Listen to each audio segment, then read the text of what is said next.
ஆன்மீக நண்பர்கள் அனைவருக்கும் வணக்கங்கள். இன்றைக்கி எதை பற்றி பார்க்க போகிறோம்னா, இந்த புரட்டாசி மாதத்தில்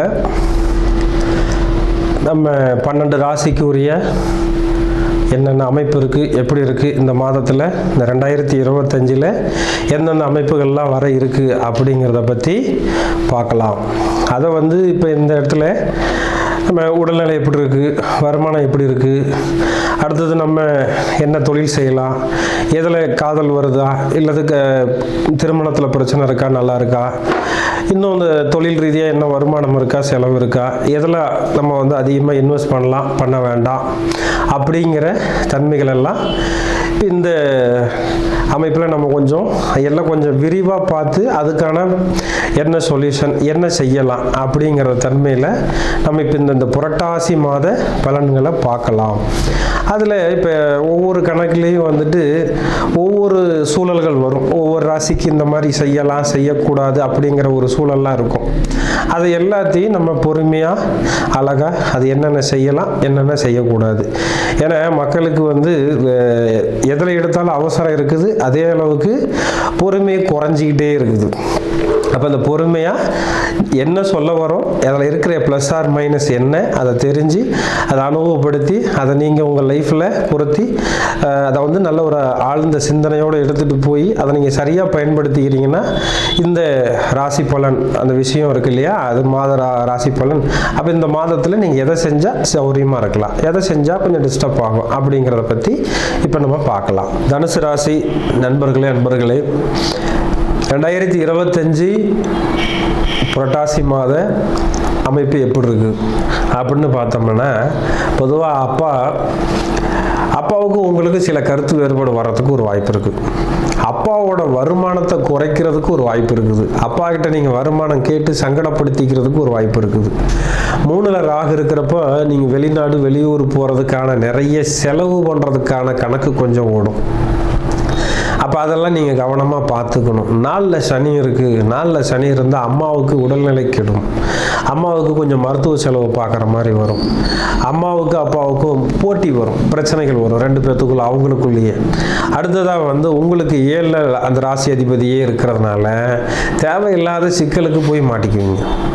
ஏன்னா எப்பவுமே குரு இருக்கிற இடத்த டிஸ்டர்ப் பண்ணுவார்னு சொல்லுவாங்க, பார்க்குற இடத்த பலப்படுத்துவாங்கன்னு. அப்படி இருக்கிற அமைப்பில் 7ல் போய் குரு நிற்கிறாருனாக்கா நண்பர்களால் பிரச்சனை வரும், மனைவியால் பிரச்சனை வரும், எதிரிகளால் தொல்லை வரும். அப்போ உங்களுக்கு ஆப்போசிட்டாக யாராவது இருக்கிறாங்க அப்படின்னா அவங்களால உங்களுக்கு சில தொல்லைகளும் வரும். ஏன்னா உங்கள் ராசிக்கு 6 கூடையவர் இப்போ 9ல் இருக்காரு. அப்போ அந்த 7ல் இருந்தும் குரு பார்க்குறாரு அப்படின்னா உங்களுக்கு ஈஸியாக நண்பர்களாலேயோ மனைவியாலேயோ கொஞ்சம் தொல்லை வரும் இந்த மாதத்தில். அப்போ அவங்கள கவனமாக பார்த்துக்குங்க. 4ல் சனி நின்றுச்சுன்னா செய்கிற இடத்துல, தொழில் செய்கிற இடம் இல்லை ஒரு அலுவலகத்தில் வேலை பார்க்குறீங்கன்னா அந்த அலுவலகத்தில் நமக்கு சில தொல்லைகள் வரும், அங்கே சில கஷ்டங்களும் வரும். அப்போ இந்த இடத்துல என்ன ஆகணும், நம்ம கேர்ஃபுல்லாக எவ்வளவுக்கு எவ்வளவு சௌகரியமாக அந்த இடத்துல நம்ம அறிவாளித்தனமாக எவ்வளோ யோசித்து வேலை செஞ்சுக்கிறோமோ நல்லது. அதை விட்டுட்டு அங்கிட்ட போய் நம்ம கொஞ்சம் கேர்ஃபுல்லாக இருந்தோம்னா அது அப்படியே அடுத்தடுத்து கெட்டு போயிடும். நம்ம முடிஞ்ச அளவுக்கு கேர்ஃபுல்லாக இருந்து பயன்படுத்திக்கணும். நம்ம யோசிக்கிற தன்மையில் போனோம், வேலையை செஞ்சோம், வந்துட்டோம் அப்படின்னா உங்களுக்கு பின்னால் 2 பேர் உங்களை வெளியேற்றுறதுக்கோ, உங்களுக்கு மேலே குறை சொல்கிறதுக்கோ, குற்றம் பண்ணுறதுக்கோ நிறைய காத்துக்கிட்டு இருப்பாங்க. ஏன்னா அந்த அமைப்பை நம்ம தான் உருவாக்கிக்க முடியும். இது ஒன்றுங்க. 2வது, குருவை பொறுத்த வரைக்கும் 4 கூடையவர் 7ல் இருக்காருன்னா நம்ம சொன்ன மாதிரி வீடு கட்டுறோம், வீடு வாங்குறதுல பெண்டிங் இருக்கும், பூசாமல் கொள்ளாமல் வச்சுருக்கிறது.